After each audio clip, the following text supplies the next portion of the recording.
A few words by way of introduction for Daltún O'Ceallaigh, who's going to chair this morning's session.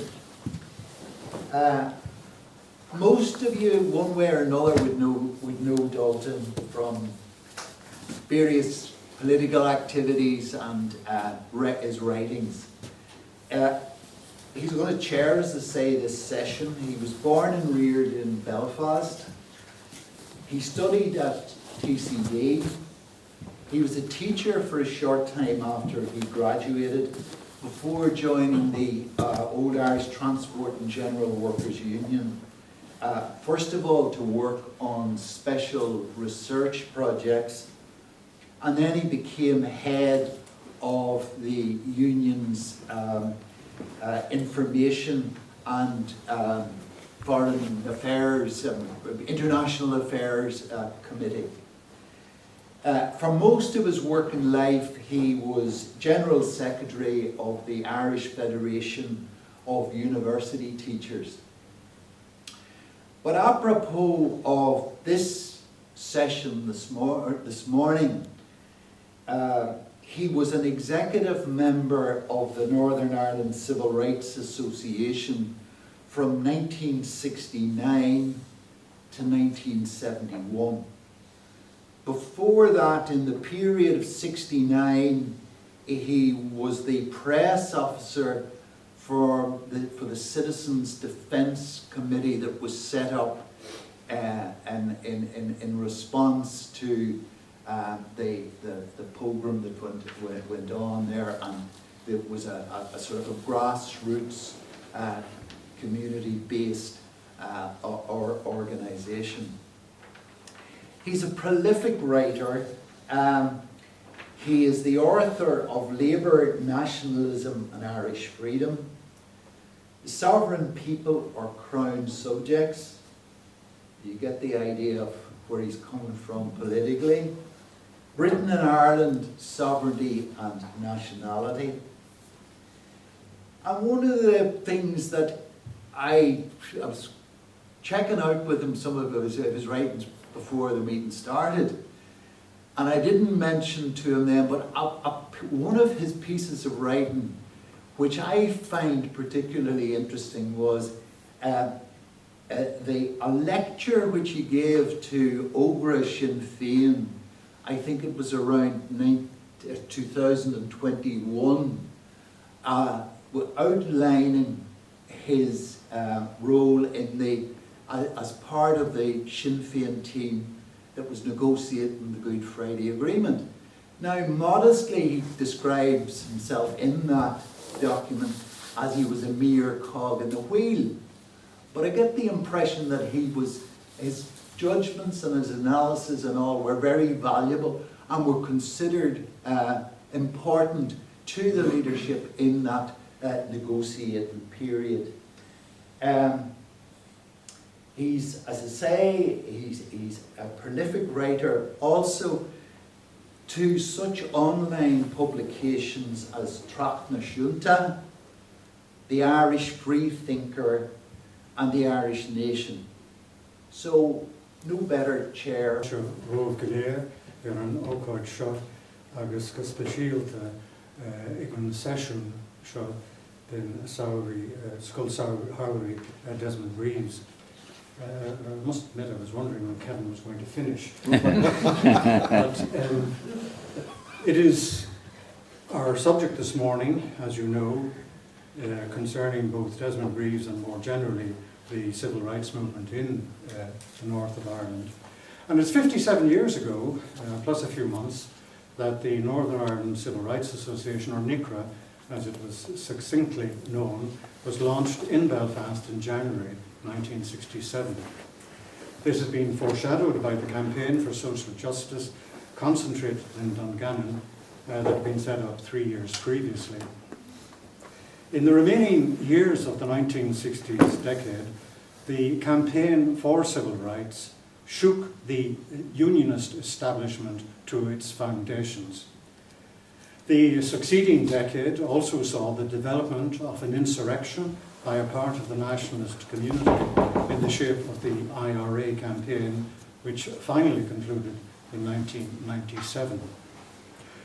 There has been much debate about that whole period and the questions of passive opposition and armed engagement in the pursuit of democratic rights and civil liberties in the North.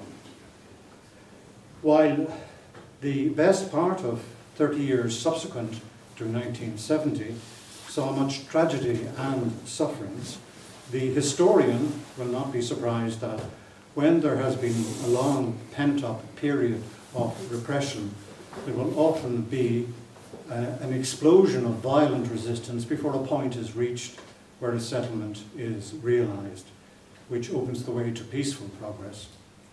That is not a question of justification or otherwise, but of realistic historical awareness.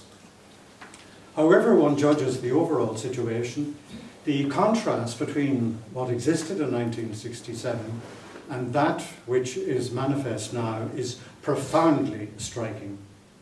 As a person, as Kevin who mentioned, was on the executive of NICRA and on the Belfast Citizens Defence Committee, I look back to how it was then and how it is now.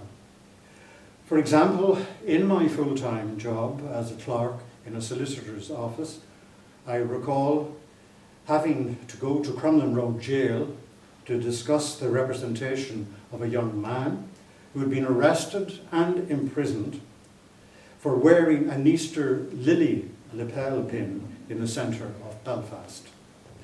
Not so long ago, I returned around St. Patrick's Day to look at the house which I grew up in the Lower Ormo Road, and witnessed the students, who now largely inhabit the area, celebrating openly and ostentatiously with tricolour flags while the police watched calmly on.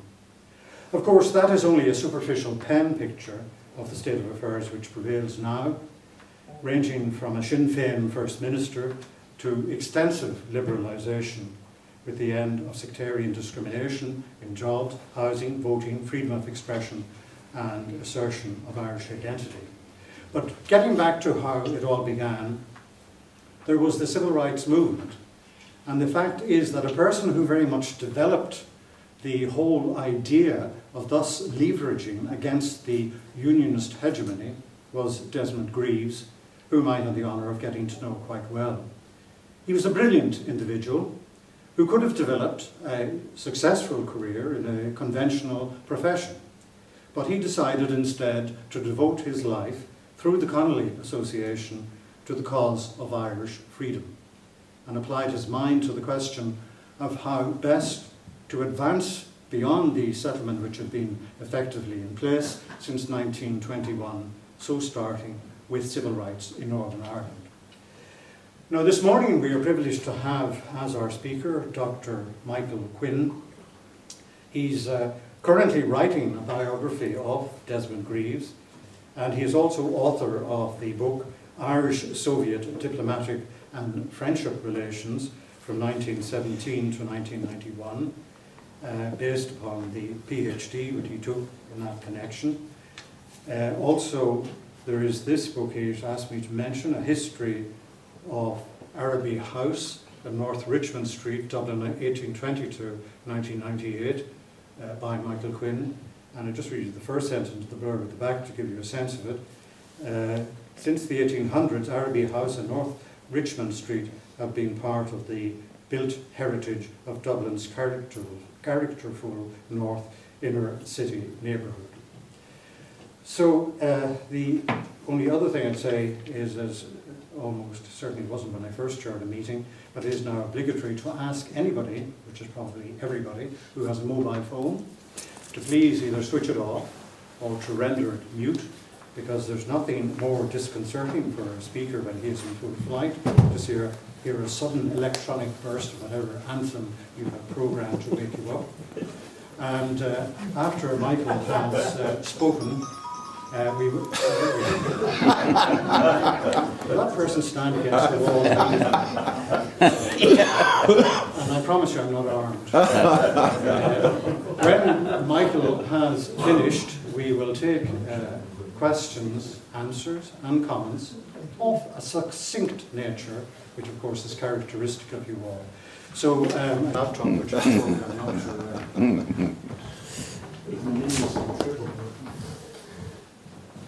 You go ahead. Right, thank you, Daltún, and good morning, colleagues and friends, and thank you for coming here this morning to allow me to share something of the work that I have been doing, this magnus opus that I have got myself into on doing the life of Desmond Greaves.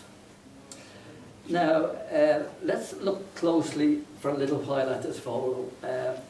It's a photo taken, we believe, in Huddersfield in Yorkshire, and it was taken during the second of 3 Colony Association marches across England. And in the middle, just right here, this gentleman here with glasses and his arms folded, looking quite pleased with himself, is Desmond Greaves. Desmond was 48 when this photograph was taken, and he came from the anti-fascist 1930s generation in Britain. At Liverpool University he joined the Communist Party, and when he graduated with a Bachelor of Science, moved to London as Daltún O'Ceallaigh worked as a scientist in the coal industry. During the war years he was on the party's panel of speakers that toured Britain, addressing thousands of workers, particularly after Operation Barbarossa. And he, after the war then, he served on the party's international committee and became convener of the party's Committee on Ireland. In 1941 he joined the Colony Association, the forerunner of the Colony Association, and in 1951 he went full-time as editor of the Irish Democrat. When he did so, he revamped the paper and led the reorientation of the association away from a socialism with green paint ethos to a non-party aligned movement dedicated to 2 main things. The first was improving the lot of Irish exiles in Britain by encouraging them to join the trade unions and become active in the labour movement and vote for the Labour Party. And B, promoting the cause of Irish unity and independence. They were the 2 main factors. And now, first of all, it's important to say the association was never a mass movement in Britain. In 1969, there were a total of 281 paid-up members, organised into 3 London branches, and a branch in Manchester, Liverpool and Glasgow, and individuals in other locations. However, located at a unique fulcrum between the Irish community, the British Labour movement, including Labour MPs at Westminster, trade unions, 3 communist parties, the NCCL, the National Council for Civil Liberties, and with contacts in the Irish Labour and Republican movement and the communist parties in Ireland, north and south. Its influence was far greater than its numbers suggest. And I hope to show you some evidence of that in the course of this talk. Now, another reason why I've chosen this photo to start off is just to illustrate that you see Desmond is surrounded here by some marchers who were on this with him. All bright young things, as you can see, young men and women. And so I don't intend to write a big man history. And by that I mean I'm not going to be suggesting that by dint of his genius alone that he influenced the course of history during his lifetime. Rather, by working with people like these in the association, together they made these changes. And Desmond Greaves that we know and we're remembering today wouldn't have existed without these people. Now, I just want to point out just 2 people from this photograph. First of all, is it possible to expand the screen to picture to fill the whole screen? I think that's probably it. Yeah. No, Can you see it okay? Yeah. Can you see the screen okay? Terrific. Pardon? There's a slideshow function. Yeah, slideshow. I don't know. Well, I don't. Not to worry. Okay, we'll work on that, right? Mick, do you want to have a go at that? Yeah.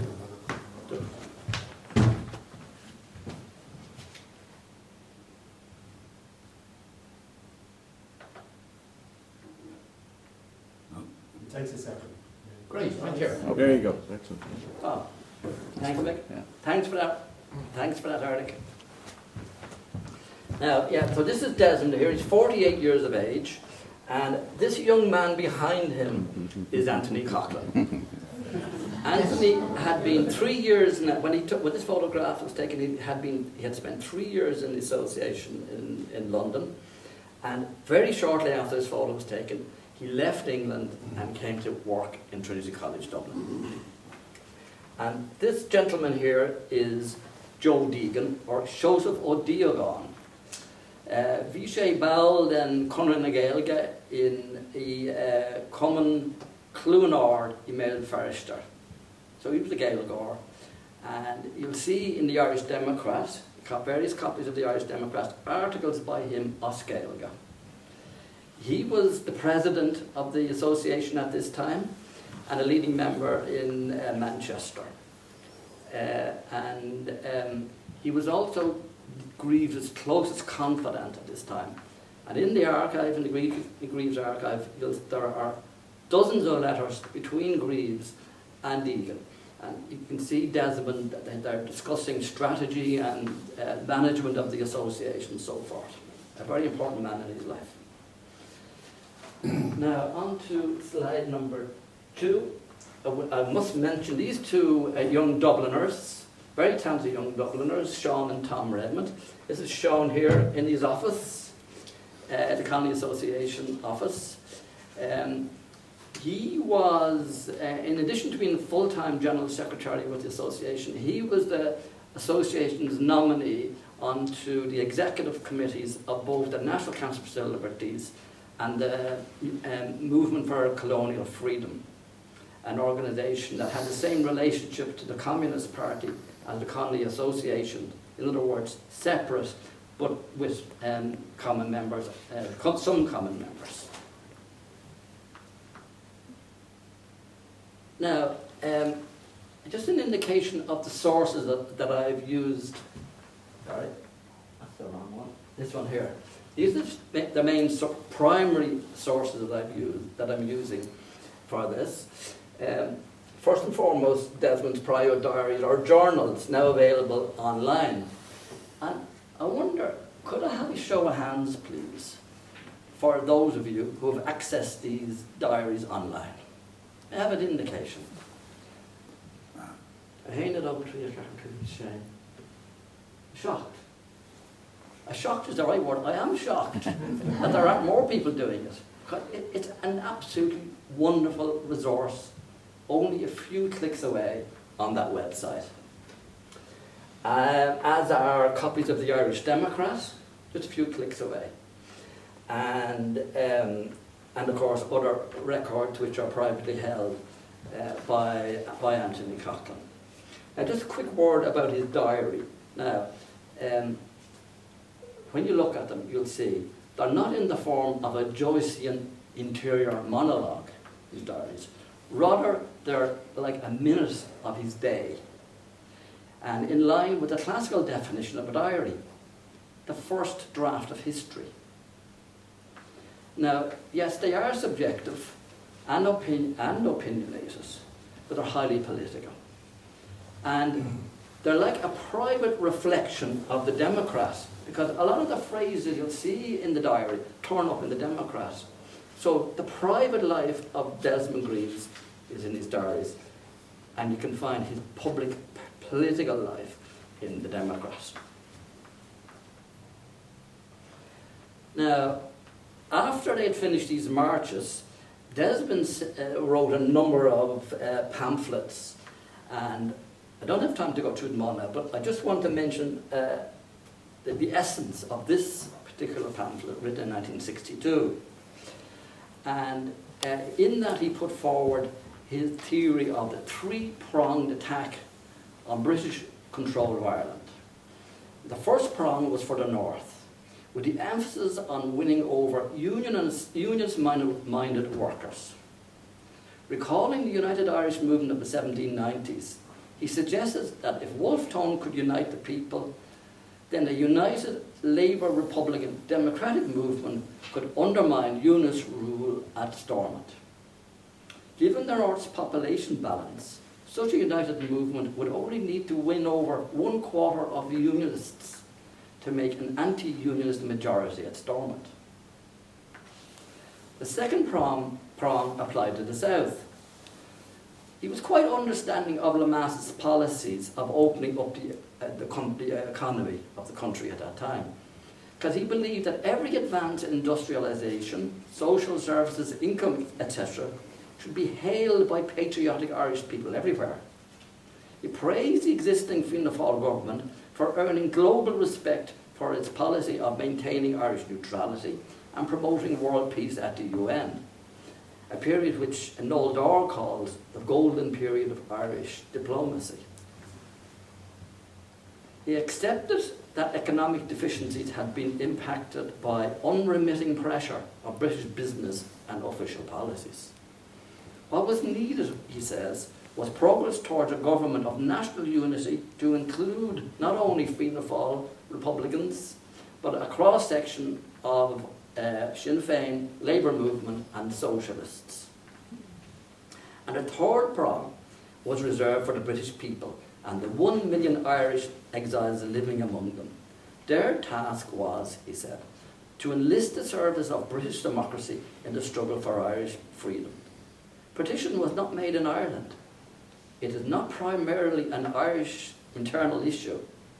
And if this is true, then all roads lead to London. And so confident was he that if this general plan of policy was pursued with the vigour which the Connie Association intended to apply to their responsibility within Britain to enlist British democracy, he went as far as to say, Ireland will be a united, independent country, building up our own way of life before the 1960s are out. Now here's some photographs that I've presented to you to show, to give you an indication of the kind of work that Greaves was involved in the middle years of the 1960s, specifically these years. Starting with this photograph here. Greaves developed a friendly working relationship with this man here, on this side here, with the hat. This is Cahir Healy, MP. Healy recognised the value of exposing Stormont at Westminster and breaking down the wall of silence about Stormont in the House of Commons, which Greaves had shown was in opposition to the 1920 Government of Ireland Act, which specified that Westminster retained full control over Stormont. Working together, Greaves and Healy were the prime movers for a football team-sized delegation of Nationalist Party MPs and senators at Stormont and came hoping to present their case to the 3 Westminster party leaders for an inquiry into discrimination against Catholics in the North. But neither Prime Minister Sir Alec Home or the opposition leader Harold Wilson would meet him. But Joe Grimmond of the leaders of the Liberals did, and as did Fenner Brockway and a coterie of backbench Labour MPs. So Greaves did a lot of the organisational work behind the scenes for these meetings to take place, in conjunction with the Anti-Partition League and other Irish organisations. So a lot of this work was behind the scenes work, but Cahir Healy knew well that Greaves was the main man behind this. And this is Canon Tom Maguire, the parish priest of Newtown Butler. He was renowned for putting his village in the national headlines with monster anti-partition rallies and feshda. he had an article published by Desmond, the Democrat, and in the form of an open letter from the canon to Lord Brookborough, then the MP at Stormont, recalling that when a young curate, he had worked closely with Lady Brooke, the PM's late mother. She had helped promote a crochet industry to employ the Catholic poor of the parish of Brookborough. In contrast to her son's infamous outburst, "Catholics are traitors, employ none of them, I will not have one about my house." Now, you can see actually there's, from the photo, there's a body language warmth between the three of them. And in fact, in the archive, there's a number of letters from Maguire and Healy to Desmond that are not just about political things, but they're actually quite warm personal greetings in them as well. This couple here are Patricia and Con Maguire of Dungannon, and they founded the Campaign for Social Justice. And straight away, as they published their discrimination materials, they were carried in the Democrat. And Desmond travelled to Dungannon to check them out and take their measure, so to speak. And here's a note from his diary, his first impression. "I saw Mrs. McCluskey at her large house at the highest point of the town. I found her quite a remarkable woman, kindly, shrewd and broad-minded. She thought McAteer, Eddie McAteer, the Nationalist Party leader, a gentleman trying to be a statesman and finding the task heavy." This photo here, this gentleman here, second in with the light coloured overcoat, is Sean Coy, a Republican who started a civil liberties committee in Belfast in these years. Greaves invested quite a lot of effort encouraging this initiative. Coy was coy about cooperating with him, however, because he had strong anti-communist views. But in 1965, he attended a National Council Civil Liberties Conference on Northern Ireland in London and made a speech which was, to quote Greaves, "along the lines I had discussed with Cathal Goulding." This must have been collectively prepared. No surprise then that Cahill's speech appeared in the next issue of the Democrat. And speaking of Diddle, so here is Cathal Goulding. Actually, before I do that, I want to talk to you about something, about a political myth that you'll see in many publications to do with civil rights and the Republican movement in these years. And could I just ask you, I'll just read out this little extract from Ed Maloney's Secret History of the IRA. "The political program developed by Anthony Coughlin and Roy Johnston was borrowed directly from the former Soviet leader, none other than Joseph Stalin." Would you believe? Now that's one of the more, this guy was a senior journalist in the Irish Times, right? And you'll see various variations on this theme.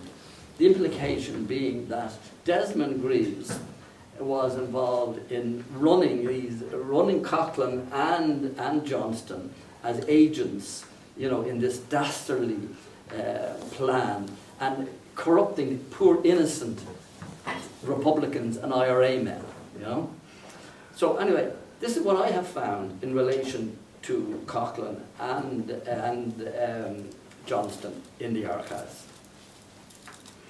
When Anthony Coughlin took up his position at Trinity, he became the Dublin correspondent of the Irish Democrat. He also joined the Dublin Wolfe Society and the apartheid movement and worked on the advisory committee of the United Irishmen. Greaves took an interest in all this and no doubt discussed policies and so on with Anthony. But his main focus, in my view, having gone through the letters and the journal, the main focus of his relationship with Coughlin was his supply of regular, on-time, copies of cutting-edge articles with analysis on the political scene in Ireland. He had a newspaper to get out every month. He had 8 pages to fill. He wanted interesting work, not propaganda, but interesting article, and that was his main concern, was Anthony Coughlin, in my opinion, at those years, having a look at the files. Now, as to Roy Johnston, when Roy came up, he was in the association too in London, and he came back in these years, and Roy went his own road, and he rose in the Republican movement to become Cathal Goulding's political education officer with the IRA, headquarter staff, and was elected onto Sinn Féin's Ard Comhairle. Greaves watched this development with disquiet, not with encouragement, with disquiet. And here's one example just to illustrate that. Cathal MacLean, another former CA member, now returned to Dublin, told Greaves of a row that had taken place on the editorial board of United Irishmen concerning Johnson's letter to do away with Catholic prayers at Republican commemorations. It was christened the Rosary Letter. Greaves's response was that this divisive issue should not have been raised since there was no sign of Protestants joining the movement. The Rosary Letter was seized upon by Sean McSteofan, the IRA's Director of Intelligence, and a physical force traditionalist, who viewed Goulding and Johnston as promoters of a doctrinaire ultra-leftism that was blind to Irish realities. And McSteofan, of course, was also opposed to the abolition of abstentionism. When he got this news from MacLean, he wrote back to Cathal MacLean, and here's a short extract from that letter. This, in my mind, is the great fallacy of Roy's operations. I have always absolutely dissented from this business of getting involved in the Republican movement. If all goes well, they get the advantage. If it goes ill, we get the blame. If anybody in the Republican movement wants to propose going into Leinster House, it should be those who've spent their whole lives in the movement, not the Johnny-come-latelys who can be regarded as expendable. When I hear the first category advocating it, I will take it seriously. Of course, when I oppose getting involved in the Republican movement, I do not object to cooperating with them in matters of common concern. Now, speak of the Cathal Goulding, here's an image of Cathal from this time, and here's also an image, maybe a little earlier, of Desmond and Cathal MacLean walking, probably in London. Now, when Greaves travelled to Ireland quite a lot, and mainly because he was doing research for his second book after the Connolly book, which was published in 1961. He was working on his life of Liam Mellows. And he would stay in Cathal MacLean's home in Finglas. And Cathal MacLean was a first cousin of Cathal Goulding.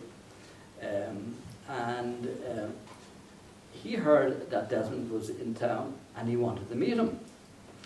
So they met for the first time on the 10th of December 1964. And they discussed mainly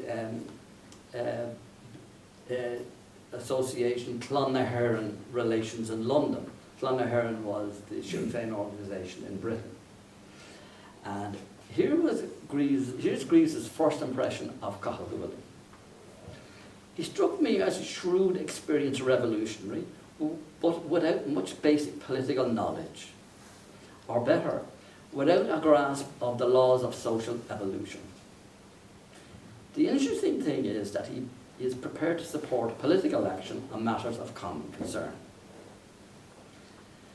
They met a number of times in MacLean's, and a certain mutual appreciation grew between them. And Greaves and Goulding gave Greaves contact details of an old Republican who helped Greaves with a nugget of information on Lee Mellos. But by 1967, organisational relations had cooled. Greaves had spent, and just one example of that, Greaves was spending a lot of time in Glasgow trying to build up a new branch in Glasgow. And the man he hoped would be the leader of that returned some Irish Democrats to him unsold and told him he was also a member of Clonnaheran. There and then Desmond decided that he would oppose dual membership with Clonnaheran and Conning Association. And by the end of the year, the association had formalised a policy at its conference that of unity in action with Clonnaheran and other Irish organisations. As he put it, unity is all right, but not interference. Business can only be done by independent equals. Now, enough of that. I think we need to go. Oops, there it is. This is a bit sensitive, I think. Now, I've photoed here photos of three prime ministers, starting with Terence O'Neill. I'm sure you recognise him. And in 1966, 3 years after O'Neill had been in power and no reforms of substance enacted, Greaves sent him a 5-page letter, a personal 5-page letter, written in a respectful but assertive manner. It was in answer to a speech that O'Neill had made to the North Antrim Unionist Association, in which he compared the northern minority to a Trojan horse, acting as a ruse to undermine the northern state so as to usher in a united Ireland. Greaves responded to this assertion as follows, and this is a quote from the letter. As a classical scholar, you will recall that the Trojans themselves carried the Greek horse into their city. Had they left it outside, the Greeks would never have got in. You should reflect on this in connection with Fermanagh and Tyrone. These and others elsewhere, whom your predecessors encouraged Westminster to drag into a state whose existence they never desired or accepted. Now you lecture them on their responsibilities to you.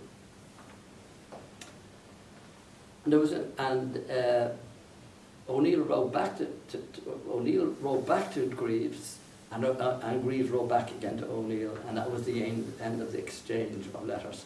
And I think I'm right in saying they're now all available on the website, Tony, yes? Yeah. All three letters that exchanged are available on the website. Just a few clicks away. Now, Harold Wilson. Nobody had worked harder than the association to get Wilson elected in '64 with votes from the Irish. Prior to the election, Harold Wilson had given the following written promise to Patricia McCluskey. He wrote to her saying this: I agree with you as to the importance of the issues which your campaign is concerned, and can assure you that a Labour government would do everything in its power to see that the infringements of justice to which you so rightly drawing attention are effectively dealt with.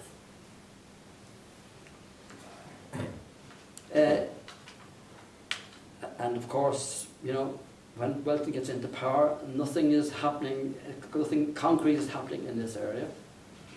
And then as the civil rights movement emerges and starts to march, just before that, in July 1969, before the first Nicara March took place, Greaves again wrote a personal letter to Harold Wilson proposing the adoption of a Bill of Rights by the Parliament of the United Kingdom. This was the essence of the bill, and this is a quote from it. That the British government shall introduce legislation under Section 75 of the Government of Ireland Act to ensure that as long as Britain remains in effective occupation of Ireland's 6 northeasterly counties, the people shall guarantee rights not less, the people shall be guaranteed rights not less than those exist in England. Such a bill would offer an imperial guarantee that those in favour of United Ireland would have a fair constitutional opportunity to present their case, and as of course the unions would retain theirs. So what this would have done, this bill, if enacted by the British Parliament, which, as I mentioned earlier, had the powers to impose legal restrictions on Stormont, had this been put in place, Stormont would have been left in place, but within a civil rights straitjacket. Again, very much in line with prong number 1 of his 3-prong theory.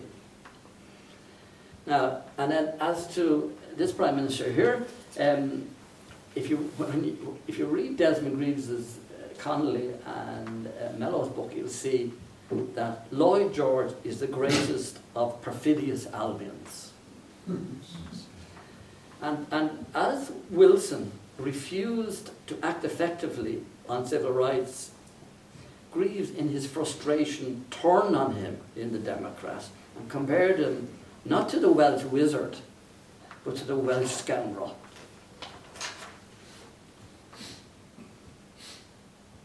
Let me see if I can get this.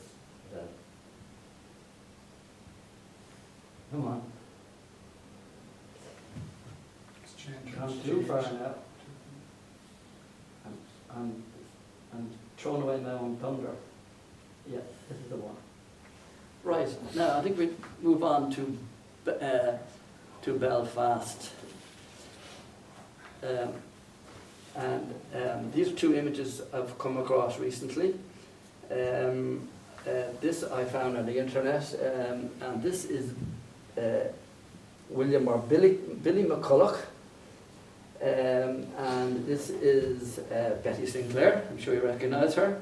I got this photograph, by the way, in the Communist Party archive in Pearse Street. I had to make an application for permission to use it for today, and they, as you can see, they gave me that permission. I think it's a unique photograph. I certainly haven't seen it before.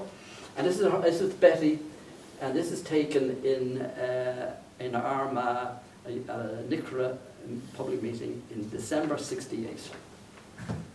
This here, as you can probably guess by now, this is McCulloch. McCulloch stood for the Northern Ireland Communist Party in 45-46 election and did very well in East Belfast. He got about 4,000 votes when the party was at its height there in Belfast. And Betty stood as well. She got something similar, I mean slightly less. So these are 2 stalwart communists, okay? And Greaves felt that the best placed cross-community organisation to launch a civil liberties initiative was Belfast, was the Belfast and District Trades Union Council. He and Joe Deegan, who I mentioned earlier, the Belfast man, they approached McCulloch and Sinclair. Now, the fact that these 2 were also card-carrying communists, as was Greaves, and Deegan was in the party as well, there was no guarantee that they would be supportive of the idea that Desmond was proposing. And McCulloch in particular had been regarded as being very careful about not disturbing his base within Protestant trade unionists. But when he met them, Desmond wrote this in a pamphlet. It happened that they were thinking along the same lines. Billy's last words to Deegan as we parted were, in his best Belfast accent, something like, "Well, Joe, I'll fire a shot. I'll fire a shot." He did. He moved a resolution that the Trades Council should call a conference on the subject of civil liberties. It was a historic event. That's in the account of what happened. And then shortly after that, on the 8th of May, 65, about 100 trade union delegates from across Belfast attended the meeting, And among them were NILP people, Republicans and Communists. And Desmond was there at that meeting as a journalist from the Irish Democrat, and he has a glowing account of the meeting in the Democrat. He had high hopes for this. But the NILP delegates asked for time to consult with their executive, and I ran into the sand. Into the breach stepped an ad hoc group led by Jack Bennett, another former Colony Association man, who was then the columnist with the Sunday Press, using the title Claude Gordon, Anthony Coughlin, Roy Johnson, and other members of the Belfast and Dublin branches of the Wolfe Tone Society. They organised meetings in Maghera, in the home of Kevin Agnew, a prominent Sinn Féin supporter. And finally, on the 29th of January 1967, in Belfast International Hotel, Nicara, along National Civil Liberties lines, was established. It had the support of Republicans in particular, but not with the depth of trade union base which had been present at the first meeting.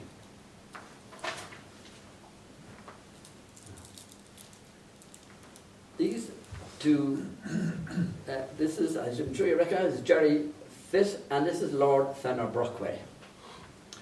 Fitt was elected to Westminster for the West Belfast constituency. And when he immediately ticked 3 significant boxes for Greaves. First, his vote included a share of Protestant working class in West Belfast. He became straight away an effective voice at Westminster to pressurise Labour into making changes on Stormont.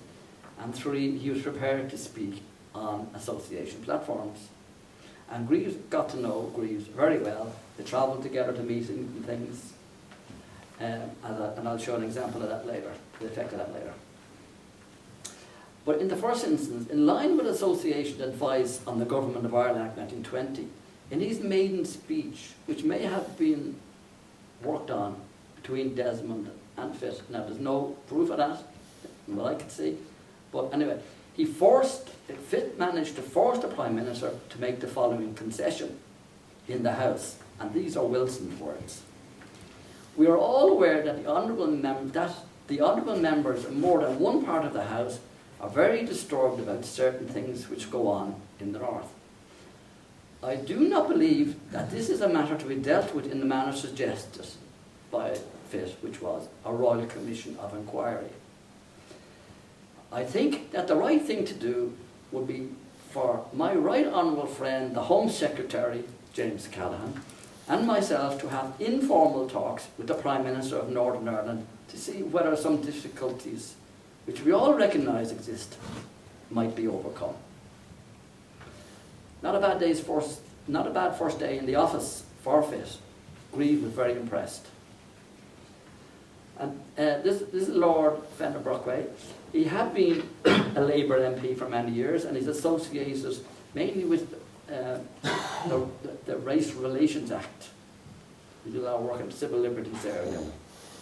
He actually failed to get elected in '64, even though the association put a lot of their members into work in his constituency and got the Irish vote out, but he just failed in the seat because of the race card was played by the Tory. Anyway, when Wilson then made him a Lord, and so he was in the House of Lords, so he was in a strong position to, and he was a supporter of the Colony Association, wrote for the Democrats from time to time, and he also chaired the influential Campaign for Democracy in Ulster, which attracted sponsorship up to nearly 100 Labour backbench MPs. It had 3 aims: to secure a full and impartial inquiry into the North, to bring electoral law into line with the rest of the UK, and to press for the application of the Race Relations Act in the North as well. And again, you'll see that Greaves is working with the association with Brockway in the background on this development. Now, before we get into the actual marches themselves, I just want to pause for a moment to consider the international context in which is in the background here. And I'll just put on a few pointers. In America, in the United States, the African-American civil rights movement had come to the fore, burst onto the scene, and it was attracting widespread media attention. Now, I've put down this Selma Montgomery March, that note there, not favoured by Martin Luther King. This march sparked racist violence and media attention, but was considered by some to have been the catalyst that ushered in voting rights legislation in the United States. This concept would soon find favour among student leaders, not just in Paris and London and around the world, but also in the north, which we will see.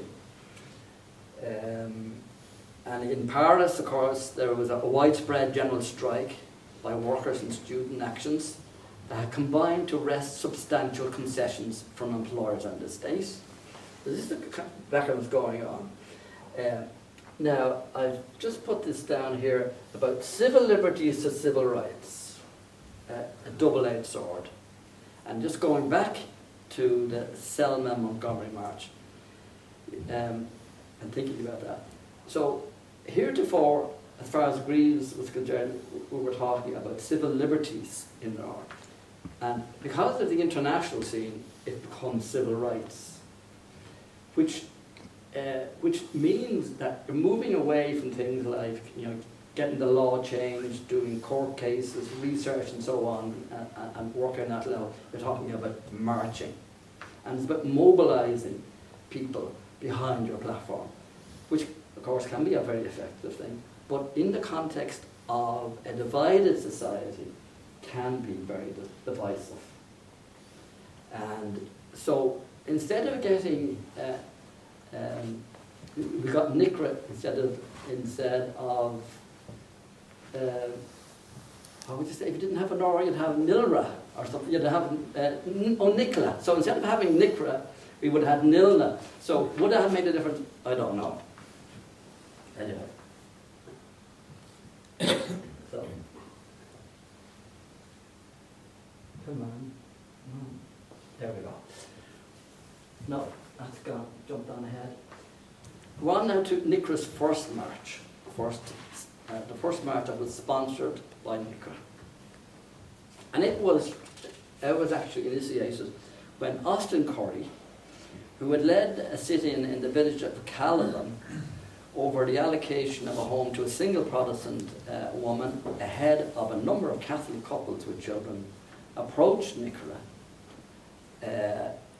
for support of a march.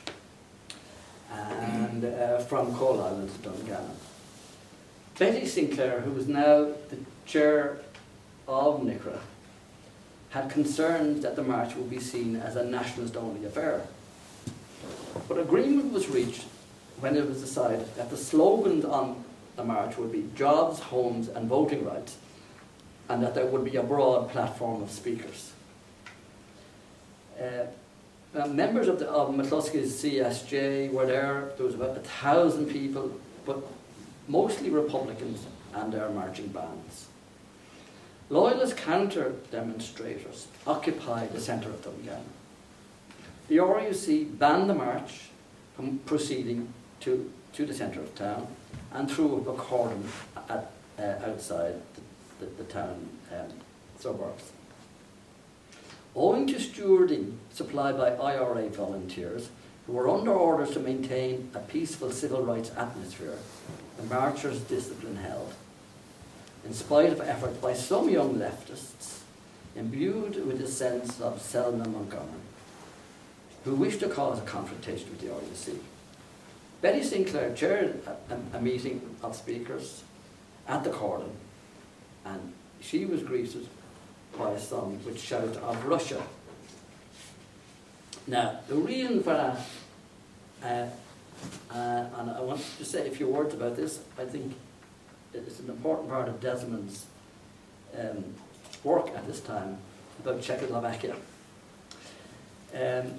Not only had we Paris and all that going on, in August 1968, the Czechoslovak Socialist Republic, whose first secretary, Dubček, had ushered in a Prague Spring program of reforms to improve the performance of the state's underperforming centralized economy.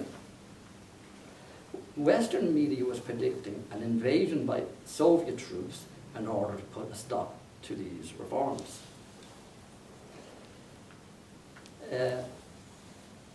When Desmond heard about this, he, rather than shirk the responsibility of making an announcement about the association's policy, where there were different opinions about this within the association, they held a meeting, and this is the outcome of the association position, published in the Irish Democrat, under a heading, Background to Czech Crisis. Was it fear of Germany? Question mark.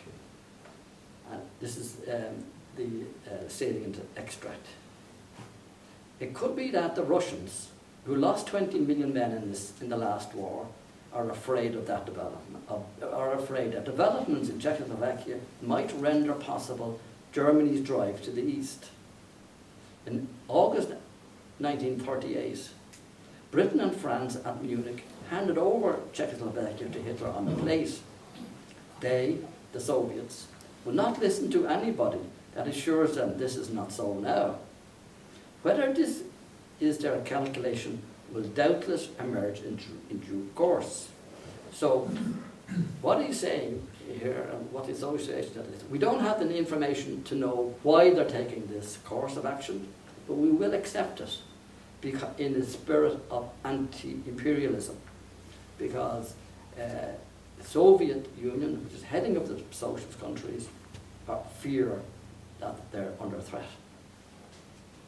He also published statements from the Communist Party in Belfast and the Irish Workers' Party in Dublin, that the Northerners asserted that unless the borders of Czechoslovakia had been threatened by imperialists, they could not support any form of intervention. The Southerners' decision, phoned to Greaves by Michael O'Riordan, who hinted that he personally did not agree with it, was even more forthright, and it reads, "It is our opinion that the intervention, far from serving the cause of socialism, it will do it immense damage unless it is speedily ended. We therefore call for the withdrawal of forces of these 5 countries from Czechoslovakia." And that was the end of the matter in the Irish Democrat. Czechoslovakia is never mentioned again. But there's a small entry in December in Desmond's diary, and it reads, the short extract, here it is. Greaves, by December, had arrived at the view that a gigantic sledgehammer had been taken to this nut. Now, I'll move on now to Nicholas' second march. So, this is Derry, took place in Derry on the 5th of October, and two of the primary actors involved in this were Eamon McCann, when Eamon had hair, and this of course is William Craig, the Home Affairs Minister at Stormont. Now, determined to build on the Dungannon March, Derry city activists, led by a number of people, but including 25-year-old Eamon McCann, a former Queen's student who had left London, where he was active for a time in Jerry Lawless's Trotskyist Irish Workers' Group. Back home, he rose to prominence with the NILP's Young Socialist Group. McCann made no bones about his group's intentions. And this is an extract from his book, War in an Irish Town in the memoir. Our conscious, if unspoken strategy was to provoke the police into overreaction and thus spark off mass reaction against the authorities. One certain way to ensure a head-on clash with the authorities was to organise a non-unionist march through the city centre of Derry. Greaves was informed by Betty Sinclair of Nicola's intentions to support the march, having consulted with the local organisers, including McCann and others. But like the captain of a ship who was reluctant to set sail into uncertain waters with a truculent, inexperienced crew, she wrote in her letter, it is going to take a lot of long and hard work and argument to make some of them see sense. In the event, about 400 assembled to march in the city centre. Among them were Jerry Fitt, 3 Westminster MPs, Eddie McAteer and his fellow Stormont MPs, and crucially, an RTE television crew. Loyalist councillors demonstrators again occupied the city centre, and the RUC blocked the march. But this time, a riot squad had been sent from Belfast, and they battle charged the crowd had been sent by Mr. Craig. And he banned the march completely. Many were left bloodied, including Fitt and McAteer, as we know. Courtesy of RTE cameras, the attacks were shown all over the world. In the aftermath, immediately afterwards, Greaves travelled to Derry. In the Democrat, he reported that Craig, he learned from people on the ground, that Craig had orchestrated a police operation to deliberately entrap the marchers in order to batten them off the streets. Craig's motivation was to either bounce Captain O'Neill to the right or to replace him as head at Stormont. Despite the attack, the marchers halted, and Betty Sinclair opened a meeting of 20 minutes. McAteer and other members of the local committee, including McCann, spoke, and Sinclair shortly brought the meeting to an end and announced, "This meeting is over, now disperse." Greaves encountered McCann in the City Hotel in Derry. Here's his first impression of McCann. Very dark and dapper, and as obviously a chancer as anyone you'd meet. It was Ivan Cooper who told him about the emergence of the Derry Citizens Action Committee, where McCann had walked out in a scunner when a gathering of more moderate figures from business and societal operations turned up. As a result, Cooper and John Hume then took control. So, while both McCann and Craig achieved what they had plotted for Derry, they were both sidelined. Craig was dismissed by O'Neill, and McCann was overcome by Hume. And in fairness to Eamon McCann, in his memoir, he wrote the following about John Hume, and describes John Hume as the personification of a reasonable, respectable, righteous, solid, non-violent and determined leader of the average bogsider.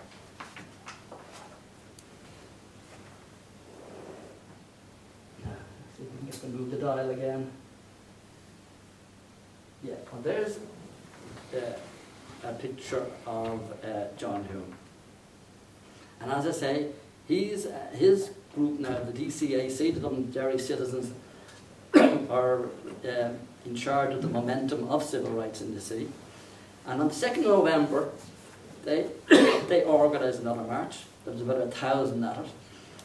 And they successfully completed the itinerary that was planned on the 5th of October. Owing to cooperation between the Stuarts and the Derry RUC, they overcame an attempt by loyalists to block them at the city walls. On this occasion, the riot squad was kept in Belfast. The marchers proceeded to a meeting in the Diamond, where Hume declared, "We are within the walls and we shall stay here." Betty Sinclair also spoke at the meeting and was very impressed with how it was handled. And following these events, on the 22nd November, O'Neill announced a 5-point reform plan, a development commission for Derry to take over from the corporation, an ombudsman, and so on, and Special Powers Act to be abolished as soon as is safe to do so, whatever that meant. And some reform of local government franchise, i.e. the end of company votes. But crucially, the diehards in this committee would not concede on the central demand of one man, one vote. Now, by the way, Greaves was in support of NICRA taking up this more militant approach. We should be clear about that. And he wrote, and Desmond wrote in the paper, "Keep up the pressure," he urged, but warned that Craig and Paisley may attempt a comeback, and O'Neill could drag his heels. But he signed off, as he did after the first march, about the absolute need for organisation, unity and perseverance among the civil rights movement. And now we'll move on to Belfast, Derry, and I came across this photograph, and would I be right in saying that is Michael Farrell, the tall man in the front, do you think? I don't know, it's not on the caption. Looks like Michael Farrell anyway, I think a young Michael Farrell. Anyway, on New Year's Day, about 80 students, mostly supporters of PD, People's Democracy, set out from Belfast to march through the Protestant heartlands of Antrim Town and South Derry on a 4-day march to Derry City. This is very much Selma Montgomery at work here. There had been hesitation and confusion in the wider civil rights movement about this. And in Derry, Hume's organisation had introduced a moratorium on marches to keep down, not to heighten the atmosphere any further. The main driver behind this march was Michael Farrell, supported by the isolated Derry radicals. He finally succeeded in overturning an earlier decision by students not to march by convening a poorly attended gathering after the university had closed for the Christmas holiday. Farrell, a South Derry native, was well aware of the most likely reception in the region's Protestant villages. Yet, this was desirable, he believed, because if you attacked on a number of fronts, the whole thing would collapse, the state might dissolve, and the demands you would be making could be achieved. That was his motivation. On the last day of the march, they were infamously ambushed at Burntown Bridge by an organised loyalist mob of about 200, including off-duty B specials. Many did make it to Derry, but disturbances continued afterwards. The RUC disgraced themselves again before the world's media by taking out their frustrations on the Catholic bogside, smashing up homes and businesses, and assaulting citizens. The next day, the people armed with blackthorns and hurleys took control of the bogside. A mass meeting was held, police temporarily withdrew, and Free Derry was born. Greaves called it, and again he travels to Derry, called it the Derry Soviet, that might yet parallel the Limerick Soviet of 1919 when workers seized the city from the British Army martial law. Now, emboldened by these events, and despite the repercussions, Farrell was elected onto NICRA's executive at the next AGM. Afraid that nationalists like Hume would exploit civil rights for their political ambitions, Sinn Féin decided to ensure the election of good radical people by supporting the fusing of PD anti-sectarian politics into NICRA. Without their support, Betty Sinclair only received 2 votes, and Frank and Frank Gogarty took over the chair from her. Gogarty had been on the Belfast Derry March and was the only member of the outgoing executive favourable to the PDs.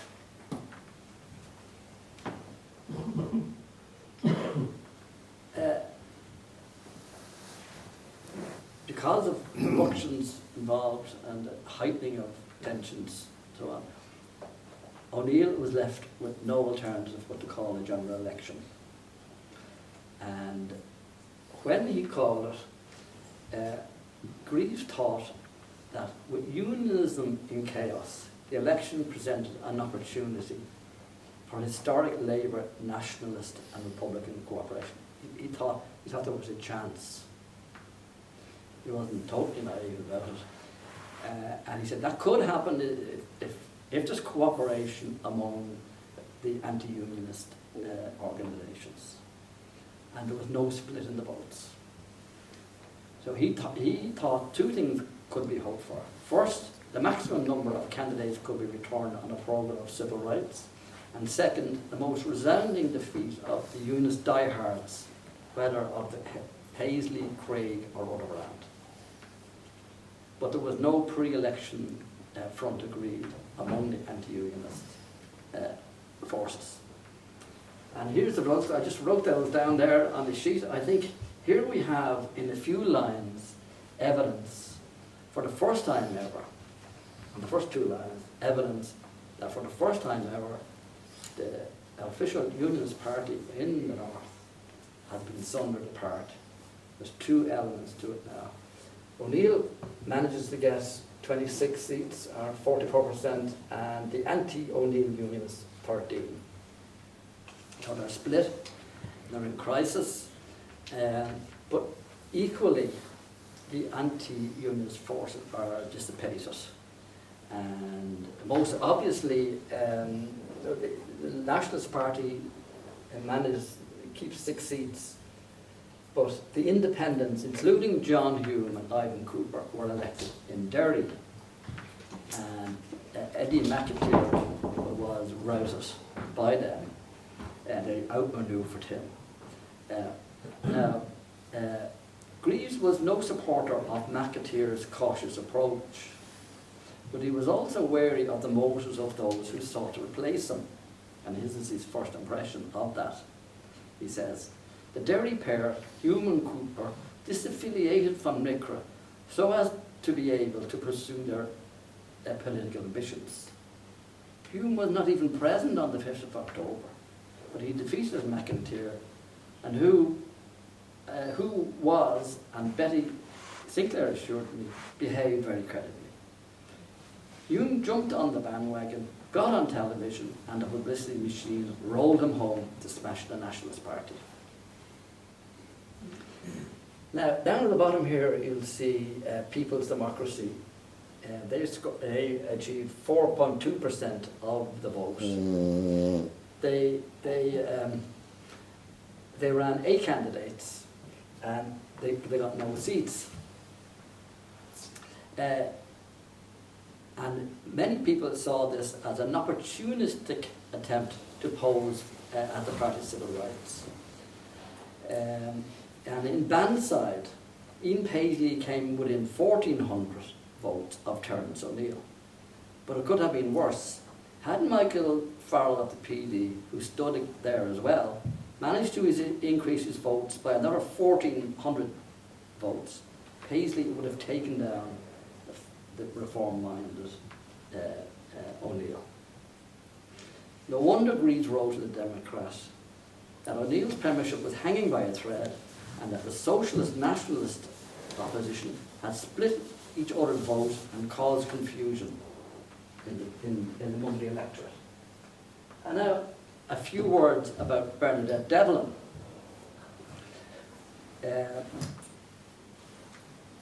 When the Unionist MP for Westminster Parliament constituency died in office, Bernadette was elected. When Greaves heard of this, he worried. Heaven knows what wrecking we will have to contend with. Already the bunch of them have turned the civil rights movement into a one-religion organisation. And when she gets to work with her pretty face and her Trotskys and Potskys, we will have a hard time. She was, of course, handsomely elected, and she made a fine maiden speech in the House, which Desmond praised in Democrat. And, however, Desmond had a fundamental problem with Bernadette's position in relation to a suggestion which arose at this time about Westminster being prorogued, or sorry, Stormont being prorogued by Westminster and direct rule introduced. This idea had first been brought to Greaves' attention by Cathal Goulding, and the possibility of causing a breakdown of law and order in the North was mooted. But that would be no harm, said Goulding. It would show Britain is directly responsible. Greaves had some difficulty persuading him against that idea. However, and he names, in the Democrat, Desmond names those people who had mentioned their support for the concept of direct rule, including Ivan Cooper, some in the NILP, and Bernadette. And when her book came out at the end of 1969, Desmond read it, and he wrote at the end this was his mixed emotions about the book. There is a touch of megalomania. She may go off her head, yet by God, there is some sound common sense there as well. Now, just to mention that Terence O'Neill fell and replaced by James Chichester Clark. And before we go there, then we have the Bogside, at the Battle of the Bogside and the pogroms. And Desmond again went to Belfast and wrote up accounts of both. And his first call was to Andy Barr of the Communist Party. And Barr was quite shaken. He told Greaves that perhaps he had gone too far in trying to keep open relations of cooperation with Protestants. The trouble now was that the men he had known all his life would no longer talk to him. The events of the past few weeks had converted moderates into bigots. And then he called to Jerry Fitt, and Fitt was the opposite. Fitt was full of bounds and vigour. He told Greaves that he'd been on to James Callaghan, and shortly afterwards the British troops arrived into Belfast. And the Home Secretary solemnly promised Fitt that he would also disarm the speech specials. And Fitt was very happy with this. And Greaves captured his words of excitement. This is what Greaves was told. This was Fitt's position about the loyalists. He says, they're fucked, he explained. They are. Right? And he repeated that. So that was Jerry Fitt's state of mind.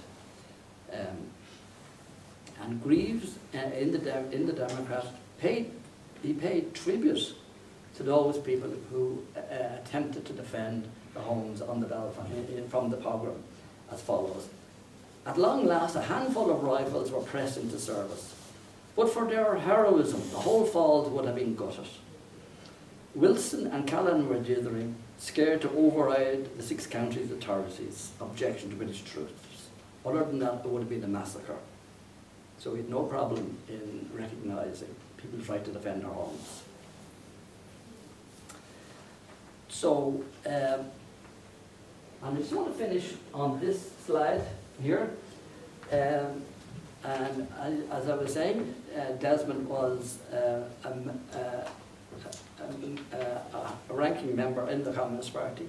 And at this fulcrum point, I was saying about how the association operated.